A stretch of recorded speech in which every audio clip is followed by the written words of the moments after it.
Good afternoon. This afternoon we're on site with Franco. We're at one of his sites in Johannesburg. Got a lovely sunny day. It's August. It's quite hot for this time of the year. We'll look at freestanding walls, and I want to discuss with you today some of the realities about dealing with freestanding walls. Freestanding and boundary walls generally does not have any guarantees. There's a couple of reasons for that. One of the first reasons is that freestanding wall is not built with any DBC. So we've got foundations that's built into the ground, and this wall will quite often be prone to rising damp related failures. So it's almost like putting a sponge in a bowl of water, and that sponge will just soak the water up into the wall. So often we find at the base of the wall that there's a bit of damp. With freestanding and boundary walls, sometimes the ground level differs as well. So on the other side we could have a higher ground level, which means that we've got a bit of a retaining wall, and that will increase the likelihood of moisture, and moisture will rise above the opposite ground level.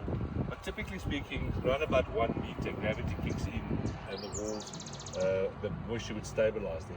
You can see here, typically we've got a bit of moisture related problem at the base. Our edge trimmers, when we use edge trimmers, we're causing physical damage to the wall, and it's allowing water to penetrate. And you can see normal movement and crack will also allow for some moisture to get in, but you can see quite often we find problems like this. In this case, the developer and the builder put in a joint, so about every 3 meters we want to have a joint to allow the wall to move a bit. So this is very good detail. We also want to make sure that the tops is waterproof, and here the developer used the membrane system, and you can see the membrane is intact and it actually looks very good. We can also use a fiber reinforced compound which doesn't incorporate the membrane. Newer technology, and it's actually preferred at this stage in the market because it doesn't leave this line.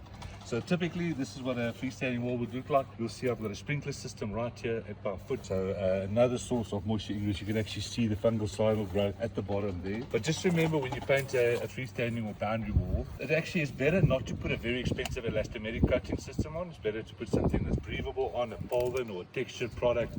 And typically you have to maintain your freestanding walls approximately every 4 to 5 years, depending on the condition and where it's located. So we're going to go and have a look at the preparation now.